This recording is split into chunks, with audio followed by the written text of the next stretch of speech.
नमस्कार, मैं हूं दीपक और आप देख रहे हैं टीएसके टॉक्स। आइए बात करते हैं खतरों के खिलाड़ी के कल रात के एपिसोड की। भाई साहब, वैसे ना मैं बिग बॉस के मेकर्स को, रोहित शेट्टी को जम जम के ट्रोल करता हूं, रोस्ट करता हूं, लेकिन आज ना मैं रोहित शेट्टी को, कलर्स को, बानीजे, एंडेमॉल और जितने भी कंटेस्टेंट हैं भर भर के उनकी तारीफ करना चाहूँगा। आफ्टर ऑल इन सब ने हमें सिखाया है कि प्लानिंग, अच्छा प्लानिंग तो हर कोई करता है, लेकिन अच्छी प्लानिंग के बाद एग्जीक्यूशन भाई बहुत ज़्यादा मैटर करता है। और कल रात के एपिसोड में आपने देखा कि कितनी ज़बरदस्त लेवल की प्लानिंग, परफेक्ट स्क्रिप्टिंग और इन सब के बाद नेक्स्ट लेवल का एग्जीक्यूशन। अरे भैया, मतलब जितना बोला जाए ना शब्द कम ही पड़ेंगे। और वो तमाम लोग जो अक्सर शायद मेरा वीडियो देख देख करके एक जो वर्ड में यूज़ करता हूँ, स्क्रिप्ट है, तो कई सारे लोग क्या बड़ा बोर फील करते होंगे। और कई लोग ऐसे भी होते होंगे जो ये कहते होंगे अरे ना डीएस के कोई स्क्रिप्ट नहीं होती है, डीएस के तो कुछ भी बक देता है। तो उन सब लोगों को कल के एपिसोड ने दिखा दिया होगा, बता दिया होगा कि क्या आला दर्जे की स्क्रिप्टिंग होती है। 3 टीमें थी एक दिन पहले, लेकिन कल 2 टीमें रह गई और 2 टीमें जो थी वो मर्ज हो जाती हैं, वो एक टीम बन जाती है। मतलब एक टीम के 10 पॉइंट, दूसरी टीम के 10 पॉइंट, दोनों टीमें मिलाकर के 20 पॉइंट पर आ जाती हैं। अब 2 टीमें मिलाकर के एक टीम बन जाती हैं। एक टीम में थे 5, इधर थे 4। अब क्या करें? अरे वो डेजी शाह जो कि पिछले वीक एलिमिनेट हुई थी, वो इंडिया आ चुकी थी, उनका सफर समाप्त हो चुका था, लेकिन सडनली अचानक से डेजी शाह प्रकट हो जाती हैं और ये डेजी शाह लोकेशन पर आ जाती हैं और कंटेस्टेंट अरे ये कब हुआ, अरे बाप रे, पता ही नहीं चला। क्या एक्टिंग कर रहे थे, मतलब 50 रुपए कटने चाहिए, इतनी ओवर एक्टिंग ये जो सारे कंटेस्टेंट ने करी। अरे डेजी तुम कब आई, हमें तो पता ही नहीं चला। Oh my God Daisy, you are back, oh I am so happy for you. हाँ, साथ में आए होंगे, एक ही वैनिटी में रुकते होंगे, ऑब्वियसली एक होटल में ही रुकते होंगे। और वो अंजुम जिनका भी सफ़र समाप्त हो गया है, अब हिंदुस्तान वापस जा रही है, लेकिन वो भी लोकेशन पर पहुंच जाती है और कंटेस्टेंट अरे डेजी नहीं Anjum, you are back, oh my God Anjum, I missed you so much baby, girl power. तो कैसे ये जो स्क्रिप्टिंग होती है आपने कल के एपिसोड में देखी। हालांकि ये डेजी शाह जो कि आई थी वाइल्ड कार्ड बन करके, इनका तो जो सफ़र था वो शुरू होने से पहले ही ख़त्म हो जाता है। आधे एपिसोड में आती हैं और एलिमिनेशन स्टंट में जा करके फिर से टाटा बाय बाय बोल जाती हैं। हालांकि अब अगले वीक डेजी तो नहीं आएंगी, लेकिन बहुत चालाक ब्रो अब्दू, जो शिवदू हैशटैग का जो दूसरा पार्ट था शिव के साथ अब्दू, तो अब्दू आएगा अगले वीक। उसके अगले वीक क्या पता फैजू, दिव्यांका और हिना, ये 3 आए चैलेंज देने। एंड आई थिंक उसके बाद फिनाले वीक का आगाज हो जाएगा। एंड जितना मुझे लग रहा है या फिर जितनी मेरी कैलकुलेशन मुझे बता रही है, इस मंथ के एंड तक ये खतरों के खिलाड़ी खत्म हो जाएगा। बिकॉज जनरली सितंबर के लास्ट वीकेंड से बिग बॉस का आगाज हो जाता है। तो मोस्ट प्रोबेबली 2-3 वीक और चलेगा ये सीजन, उसके बाद खत्म हो जाएगा। वैसे भी 10-12 वीक का ही रहता है खतरों का खिलाड़ी। और जैसे कि मीडिया रिपोर्ट्स आई हैं कि बिग बॉस 17 जल्दी शुरू हो सकता है, तो फटाफट ये लोग इस सीजन को रैप अप करने की पूरी कोशिश करेंगे। एनीवे, तो ये जो एपिसोड था ये शुरू होता है तो हम देखते हैं कि भाई बहुत ही डायनेमिक वाला स्टंट था। और एक दिन पहले रोहित शेट्टी ने इसको अर्चना को झाड़ करके रख दिया था। इनफैक्ट अकेली अर्चना कोई नहीं, सारे कंटेस्टेंट को रोहित शेट्टी ने एकदम उंगली दिखा करके एकदम लताड़ करके रख दिया था। तो उस लताड़ का असर हमें देखने को मिला। और यहाँ पर अर्चना गौतम से रोहित शेट्टी पूछते भी है कि है चॉपर वगैरह है, सबका रेंट वगैरह लगेगा, सारी क्रू ने मेहनत करी है, स्टंट करना है या नहीं करना है, जो भी है ना इधर ही नक्की कर दो। उधर जाकर के सर फटके बलाबर हो गई है, सर मैं नहीं कर सकती, ये नौटंकी वहां नहीं चलेगी। तो अर्चना मैडम जो कि धक्का खा के आगे बढ़ने वाली गाड़ी में बैठ जाती हैं, तो उन्हें यहाँ धक्का लगा तो उन्होंने बोला नहीं बहुत हो गया, अब तो ये डीएस के मुझे बहुत ज्यादा चिढ़ाता है, चीड़ दूंगी, फाड़ दूंगी, मार के मार बना दूंगी, अब तो कुछ करके दिखाना पड़ेगा। तो अर्चना गौतम जो कि एक दिन पहले काफी डिसअपॉइंट कर रही थी, यहाँ पर उसने काफी अच्छे से स्टंट परफॉर्म करा। खैर ये जो पहला स्टंट था ये बहुत ही डायनेमिक स्टंट था और तीनों टीमों को स्टंट करना था। हालांकि टीम में 3-3 लोग थे, बट देखा जाए तो शिव डीनो की टीम से सिर्फ शिव, अर्चना वाली टीम से गर्ल पावर वाली टीम से अर्चना और उधर से अर्जित। बाकी जो 2-2 मेंबर थे जैसे कि शिव और ऐश्वर्या, उधर से शीजान और कौन है यार उनकी टीम में, अच्छा हाँ वो अरिजीत की दोस्त सुंडुस, और उधर से girl power Rashmeet and intuition queen पिशाचनी नायरा, ये जाते हैं सिर्फ खाना पूर्ति के लिए। बाकी पूरा जो स्टंट था उसका पूरा दारोमदार डीनो की टीम से डीनो के ऊपर, अर्चना की टीम से अर्चना के ऊपर और उधर से अरिजीत के ऊपर था। तो ये जो स्टंट था इसमें डीनो की टीम पहले जाती है और क्या जंप करता है शिव और ऐश्वर्या। उसके बाद से तो सब कुछ डीनो के ऊपर ही था। पानी में आपको फेंक दिया जाएगा, आप उछल के गिरोगे पानी में, फिर आपको चॉपर पे लटकना है, फिर कूदना है, फिर वो क्या बोलते हैं वो बम फोड़ने का तरीका, साजो सामान, जैसे कि रोहित शेट्टी ने बोला कि ये स्टंट नॉर्मली फिनाले वीक में ये लोग करते हैं। अब वही एक इशारा है कि फिनाले वीक बहुत ही नज़दीक आने वाला है। तो डीनो जाता है, उसके बाद अर्चना आती हैं और अर्चना से मुझे तो सही बताऊं कोई उम्मीद नहीं थी। जिस तरह से वो ये क्या नाम था यार इनका, शीजान और नहीं, अर्चना की टीम में शीजान कहाँ से आया, अर्चना की टीम में कौन थे भाई, अच्छा गर्ल पावर वाली रश्मित एंड इंट्यूशन क्वीन, वो कूदते हैं तो अर्चना उड़ी उड़ी जाती है, धपाक से नीचे गिरती है। लग नहीं रहा था कि ये कर पाएगी, लेकिन लड़की ने दम दिखाया और भैया दमदार तरीके से ये स्टंट परफॉर्म करा। लेकिन ये स्टंट जीतता है अर्जित। हालांकि रोहित शेट्टी की घड़ी से मेरी घड़ी का जो टांका है वो मिल गया, कमोबेश सेम ही टाइमिंग थी इसकी अर्जित वाले स्टंट की, कुछ 4 मिनट 4.5 मिनट ऐसा कुछ रहता है। सबसे ज़्यादा टाइम नारी शक्ति का प्रतीक अर्चना देवी ने लिया था। अर्चना जिस तरह से जय माता दी, हर हर महादेव, जय माता दी, हर हर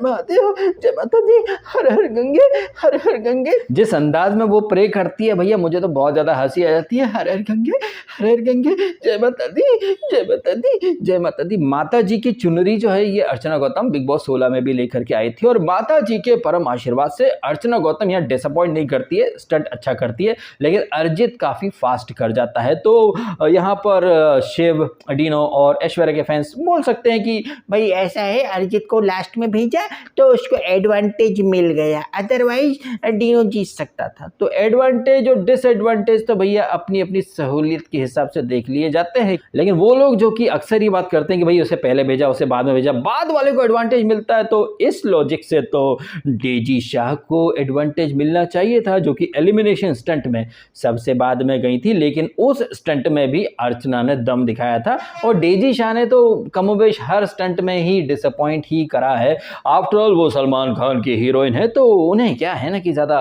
वो मेहनत या फिर एक भूख, क्योंकि भाई वो तो वीआईपी कोटे से आती है, उन्हें पता है खतरों के खिलाड़ी में एक एलिमिनेशन हुआ है, वाइल्ड कार्ड बन के आएंगी ही। और मैंने तो आई थिंक पिछले वीक कहा भी था कि ये नौटंकी करते हैं ये सारे लोग और पब्लिक को बनाते हैं बेवकूफ़। कोई हिंदुस्तान वापस नहीं आता, सब वहीं के वहीं सेम होटल में रहते हैं, लेकिन oh you back, I missed you so much, हाँ ब्ला ब्ला करके नौटंकी।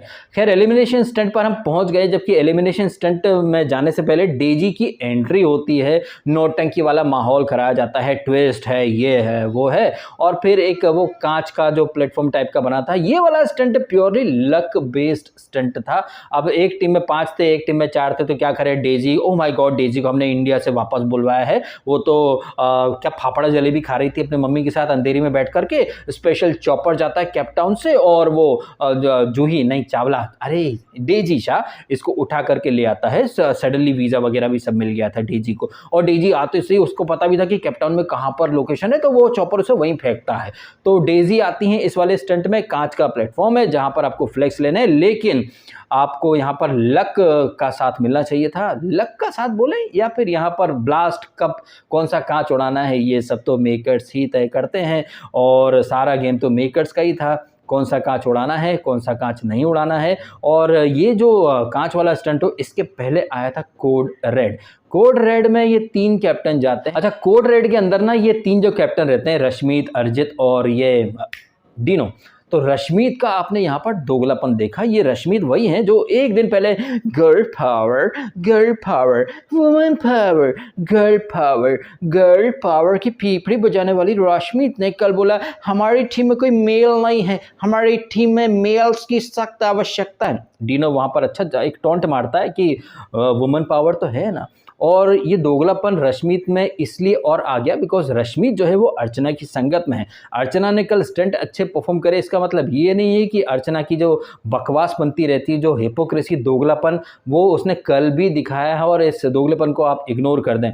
अर्चना बहुत ही आसानी से किसको बोल रही थी, अरिजीत को उसने टॉन्ट मारा था ना जब नाम लिया था अरिजीत ने कि वो अर्चना को भेजना चाहेगा एलिमिनेशन स्टंट में, तो अर्चना बोली सर नहीं, अर्चना के अंदाज में, सर ऐसा है ये स्टंट के बेस पे होना चाहिए, दोस्ती के ऊपर नहीं होना चाहिए, इन लोगों ने ना छोटी मोटी मंडली बना रखी है सर मेरे खिलाफ, मैं तो अपनी वैनिटी में जाकर बैठ जाती हूँ सर, मैं इन लोगों के उसमें नहीं आती हूँ, मेरे को तो सोलो सोलो चलना है। ये अलग बात है कि इधर नायरा इधर ऐश्वर्या, मेरी भी छोटी सी मंडली है सर, लेकिन मैंने बिग बॉस में भी सबको बोला था कि ये मंडली मंडली करते हैं, लेकिन जग्गा उसका मग्गा हग्गा और सोंडा और गुंडा गौतम ये सब भी हमारी मंडली में थे, लेकिन हमने अपनी मंडली को ना देखा सर, हमने दूसरे की मंडली देखी, मंडली मंडली करी। मैं खतरों के खिलाड़ी में भी मंडली मंडली कर रही हूँ सर, मैं सबको मंडली वाला बोलूंगी, लेकिन नायरा और ऐश्वर्या इनकी मंडली में साथ में चलूंगी, अपनी दोस्त को हमेशा बचा करके चलूंगी, लेकिन दूसरों को बोलूंगी कि दोस्ती क्या देखते हो भाई, स्टंट देखो, जर्नी देखो। हालांकि इस अर्चना ने यह भी बोला कि अगर ऐश्वर्या नायरा होते तो वो अपने दोस्त को बचाती, मतलब ऐश्वर्या या नायरा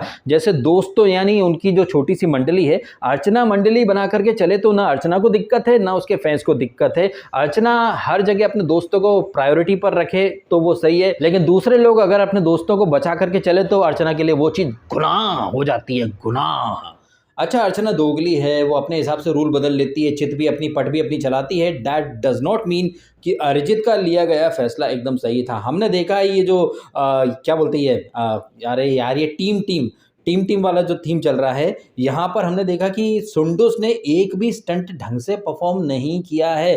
पहले वो हैशटैग वाले में वो अपना वुमन कार्ड खेलते रही, फिर जो दूसरा राउंड था वहाँ पर शिव जीत गया था, अरिजीत कुछ नहीं कर पाया था, सुंडुस पर बैठे बैठे वो करंट के झटके ले रही थी। सुंडुस ने इस वीक कोई दमदार परफॉर्मेंस दी नहीं है, वहीं अर्चना ने तो खुद को साबित कर दिया एक स्टंट में। तो यहाँ पर मेरे नज़रिए में तो सुंडुस को आना था एलिमिनेशन स्टंट में, ना कि अर्चना को, लेकिन अरिजीत अपने दोस्तों को बचा करके चल रहा था, तो यहाँ पर अरिजीत का ये फैसला काफ़ी ज़्यादा बायस्ड और गलत लगा मुझे। एनीवे तो ये अर्चना का जो दोगलापन और हिपोक्रेसी थी ना, ये तो खैर बाद में आती है। पहले रश्मित का दोगलापन और हिपोक्रेसी आपको दिखाई दी थी। एक दिन पहले तक गर्ल पावर, वुमन पावर, एक दिन के बाद भैया मेल्स की ज़रूरत है, गर्ल्स में सब गच्चा खा रहे हैं। और इसकी जो रश्मित की टीम में जो थी ना नायरा, जो कि एक दिन पहले वो कौन सा वो लबादा उड़ करके स्टंट कर रही थी, वैसे देखा जाए ना तो यहाँ पर नायरा का नाम लेना चाहिए था डीनो को। लास्ट वाले स्टंट की मैं बात कर रहा हूँ जहाँ पर डीनो ने डेजी का नाम लिया था, डी डेजी डीनो TSK, भाई बहुत सारे डी हो गए, तो डीनो ने डेजी का नाम लिया था, जबकि मेरा मानना है कि डीनो को ना नायरा का नाम लेना चाहिए था। इससे एक तीर से कई सारे शिकार हो सकते थे। उसके ऊपर हम आते हैं। पहले रश्मि जो रहती हैं वो कोड रेड में डिसाइड करती हैं कि चलो मर्ज कर लेते हैं। क्यों कर लेते हैं? क्योंकि संगठन में शक्ति है, अकेले में फटती है। वुमन पावर की पीपड़ी बजाने वाली रश्मि कितनी जल्दी वुमन पावर का जो दामन था, जो चोला था, वो फेंक करके अरिजीत की टीम के साथ मर्ज हो जाते हैं। अब मर्ज हो जाते हैं या फिर ये परफेक्ट प्लानिंग का हिस्सा था? अब ये मर्ज होंगे, इनके पॉइंट्स बराबर हो जाएंगे, फिर डेजी की एंट्री करवाई जाएगी, फिर दोनों टीमों में बराबर कंटेस्टेंट हो जाएंगे। तो क्या आला दर्जे की प्लानिंग करी मेकर्स ने भैया, सैल्यूट है खतरों के खिलाड़ी की टीम को, क्या अव्वल दर्जे की प्लानिंग करते हैं। मैं तो कहता हूँ हमारे देश में जो नीति आयोग है या जो सरकारी एजेंसीज हैं जो कि प्लानिंग खेलती रहती हैं, उन सबको इस्तीफा दे देना चाहिए। कलर्स वालों की टीम को प्लानिंग कमीशन या नीति आयोग का मेंबर बनाए, चेयरमैन बनाए, क्योंकि कलर्स वालों से बेहतर प्लानिंग आई डोंट थिंक कि कोई और कर पाएगा कभी। तो यहाँ पर रश्मित की टीम जो कि 10 पॉइंट पर थी और अरिजीत की टीम जिसका कि कल ही खाता खुला था 10 पॉइंट लेकर के, ये दोनों 10-10 पॉइंट वाली टीमें मिली जुली सरकार में आ जाती हैं। ये आश्चर्य की बात है कि रोहित शेट्टी ने एक दिन पहले कहा था इन सबको कि ये मिली जुली सरकार वाला गेम इसको पसंद नहीं है, ये क्या होता है, तुमको स्टंट करने के लिए भेजा था, तू धक्का नहीं देगा, मैं तेरे को धक्का नहीं दूंगा। ये मिली जुली सरकार के सख्त खिलाफ था रोहित शेट्टी। लेकिन कल मिली जुली सरकार, जैसे हमारे देश में मोदी को हराने के लिए सारे जो झुंड सूरों का सब इकट्ठे हो गए, ऐसे ही यहाँ पर मिली जुली सरकार के अगेंस्ट बोलने वाले रोहित शेट्टी ने कल मिली जुली सरकार बनवा दी। और इधर की पार्टी उधर की पार्टी, मतलब कहीं की कहीं का रोड़ा, रोहित शेट्टी ने खतरों के खिलाड़ी नाम का कुनबा जोड़ा। खैर यहाँ पर ये जो मिली जुली सरकार थी, यहाँ पर डेजी के आने के बाद दोनों टीमों में बराबर कंटेस्टेंट हो गए। हालांकि वो जो मिली जुली सरकार की जो टीम थी वहां पर नायरा नाम के पदार्थ को इधर शिफ्ट कर दिया गया, बिकॉज इधर कौन थे, ऐश्वर्या थी, शिव, डीनो और डेजी जो आई थी, ये मिलकर के 4 हो रहे थे। उधर ज्यादा लोग थे, आई थिंक उधर 6 थे। कौन थी? अर्चना थी, सोंडुस, अरिजीत, रश्मित, शीजान और नायरा, आई थिंक वहाँ 6 लोग थे और इधर थे 4, तो यहाँ पर नायरा आ जाती है। और ये नायरा जो है ये खास सहेली थी अर्चना की भी, और रश्मि तो भाई वुमन पावर कर रही थी, लेकिन फट से इन लोगों ने नायरा को दूसरी टीम में डाल दिया, 1 सेकंड की भी देर नहीं लगाई। अब यहाँ पर काफ़ी इंपॉर्टेंट वाला एक ट्विस्ट आता है जब रोहित शेट्टी एंड में बोलते हैं कि भैया एक एक बंदे का नाम लो, तो यहाँ पर डीनो ना डेजी का नाम ले लेता है। डीनो अगर नाम लेता नायरा का तो एक तीर से कई शिकार होते हैं। सबसे पहले एलिमिनेशन स्टंट में अर्चना की सहेली नायरा उसके सामने आती, तो देखना इंटरेस्टिंग होता कि अर्चना के यहाँ पर जज्बात क्या होते, इमोशन क्या होते। वहीं नायरा को भी एक मौका मिलता, जिस तरह से हर किसी ने सबसे पहले उसका नाम लिया कि भाई नायरा को हटाना चाहेंगे, डायरेक्ट भेजना चाहेंगे, अपनी टीम में नहीं रखना चाहेंगे, तो नायरा के पास भी एक मौका आता खुद को प्रूव करने का, खुद को साबित करने का, और जिन लोगों ने उस पर यकीन नहीं रखा था उन लोगों को करारा जवाब देने का। तो यहाँ पर कुछ और भी बेहतरीन तरीके से चीज़ें जा सकती थी, लेकिन डीनो जो था वो काफ़ी सेफ खेला, उसने डेजी का नाम ले लिया। जबकि देखा जाए तो अब तक जितने स्टंट परफॉर्म हुए, मैं ये नहीं कह रहा कि डेजी कोई बहुत बड़ी तुर्रम खान थी, कोई बहुत अच्छा करती, बट ये जो दोस्ताना लेकर के चल रही ना, ये ऐश्वर्या, नायरा और ये अर्चना, इनकी जो मिनी मंडली चल रही है, ऐश्वर्या थी डीनो की टीम में, लेकिन क्या वो नायरा के प्रति अपना सॉफ्ट कॉर्नर बरकरार रखती या अपनी टीम की डेजी को सपोर्ट करती? एंड कहने को तो खतरों के खिलाड़ी एक स्टंट बेस्ड शो है, लेकिन जिस तरह से ये कोड रेड के नाम पर या फिर तुम चुनो ये सब करके ना, ये लोग कहीं ना कहीं खतरों के खिलाड़ी में वो जो पर्सनैलिटी वाला जो एंगल होता है ना, जिसके बारे में, जिसके लिए बिग बॉस फेमस है कि बिग बॉस के पर्सनैलिटी वाला शो है, तो यहाँ पर ये पर्सनैलिटी के ट्रेट्स निकल के जो आ रहे हैं बाहर कंटेस्टेंट के, तो ये खतरों का खिलाड़ी स्टंट वाला शो कम, ये पर्सनैलिटी बेस्ड शो ज़्यादा बन चुका है। और इसी मौके पर डीनो चाहता तो चौका मार देता, डेजी की जगह नायरा आती एलिमिनेशन स्टंट में। ऐश्वर्या की फीलिंग्स, इमोशन, जज्बात, अर्चना और उधर के लोग, मतलब मामला काफ़ी इंटरेस्टिंग हो जाता जब 2 सहेलियां आपस में भिड़ती। तो खैर, ये एलिमिनेशन स्टंट में वो मगरमच्छ वाला अंधेरा रूम और उसमें चाबी और ताला और चाबी वाला कॉन्सेप्ट हो, वहाँ पर तो अर्चना की बल्ले बल्ले हो ही जाती है। अच्छा, ताला और चाबी से मुझे याद आया कि एक स्टंट और था, वो टनल वाला। वैसे तो शीजान को पिछले वीक वो केज जिसमें कि ऑक्सीजन आने की समुचित व्यवस्था थी, वो क्लॉस्ट्रोफोबिक लग रहा था शीजान को, लेकिन कल जो स्टंट था जहाँ पर एक टनल जैसा है, पैरेलल टनल में एक पार्टनर चल रहा है, वो गाइड करता हुआ चल रहा है, हाथ डालना है, कहीं कॉकरोच हैं, छिपकली, तो पूरी बंद जगह में कल इसको शीजान को क्लॉस्ट्रोफोबिक नहीं लगा। आश्चर्य की बात है, एक खुली हवा में, खुले से पिंजरे के अंदर he was feeling claustrophobic, but एक बंद टनल के अंदर हाँ ओके। हालांकि शीजान तो था, उसे यहाँ पर क्लोस्ट्रोफोबिक फील नहीं हुआ, लेकिन उसने ये स्टंट काफ़ी अच्छा करा। यहाँ पर शीजान और रश्मि की टीम ये वाला स्टंट जीत जाती है। वहीं इनके बाद में आए शिव और डेजी। जैसे कि अक्सर माना जाता है कि बाद में आने वाले को एडवांटेज मिलता है, तो डेजी और शिव को एडवांटेज यहाँ पर क्यों नहीं मिला? अरे भाई साहब, मिला भी होगा तो शिव को यहाँ पर ओवर एक्टिंग करने के 50 रुपए ज़्यादा मिले थे। अब कोई अंधा भी होता ना तो टटोल करके बता देता कि ताला क्या होता है और GoPro कैमरा क्या होता है। आप अपनी स्क्रीन पर खुद देख लीजिए, कैमरा कैसा और ताला कैसा, लेकिन फिर भी शिव, अरे ये कैसा ताला है, ये टूटा है, ये चाबी नहीं घुस रही है। तो शिव ने यहाँ पर जो ओवर एक्टिंग करी ना, आई थिंक 30-40 सेकंड तो आई थिंक ज़्यादा ही होगा, 1 मिनट के आसपास, इस ओवर एक्टिंग के चक्कर में उसने वेस्ट कर दिए। अदरवाइज इनकी टीम जीत सकती थी, लेकिन अगर इनकी टीम जीत जाती तो भैया इनकी टीम से तो कोई भी नहीं आता एलिमिनेशन में, लेकिन इनकी टीम से किसी को तो लाना था एलिमिनेशन में, और नहीं लाते तो भाई मज़ा कैसे आता? क्योंकि मेकर्स तो पहले से डिसाइड करके चल रहे थे ना कि उन्हें अरजित और रश्मित की टीम से किसी को भी नहीं निकालना है, उन्हें तो ये शिव की टीम से ही किसी न किसी का एलिमिनेशन करना है। तभी तो ये जो रश्मित वुमन पावर की जो टीम थी वो एकदम फिसड्डी टीम थी, तो उसे मर्ज करवा दिया गया। फिर इनके 10 और 10 मिलाकर 20 पॉइंट कर दिए। फिर यहाँ शिव को बोला होगा कि तू ओवर एक्टिंग करना तो ज़्यादा टाइम ले लेना ताकि शीजान और उनकी टीम जीत सके। मैं ये नहीं कह रहा कि शीजान और रश्मित ने अच्छा नहीं करा, बहुत अच्छा करा, लेकिन मेकर्स का जो प्लान था ना कि कैसे 20 + 20 40 पॉइंट मिले तो मज़ा आए। अदरवाइज आप खुद देख लीजिए ना भाई साहब, अगर शिव की टीम एक तरफा जीतती तो मज़ा कैसे आता भाई, इंटरेस्टिंग नहीं होता ना एपिसोड। तो एपिसोड को इंटरेस्टिंग बनाने के लिए कैसे मेकर्स प्लान करते हैं, उसके बाद रोहित शेट्टी ऐसे प्रेटेंड करता है हाँ किसी को क्या ही पता चलेगा भाई साहब, जबकि हमें तो सब पता चल जाता है रियलिटी शो में कब कौन सी इंटेंशन से मेकर क्या करवाना चाहते हैं। एनीवे वैसे तो खतरों के खिलाड़ी के एक एपिसोड में 3 स्टंट ही दिखाए जाते हैं, लेकिन कल हमें 4 स्टंट देखने को मिले।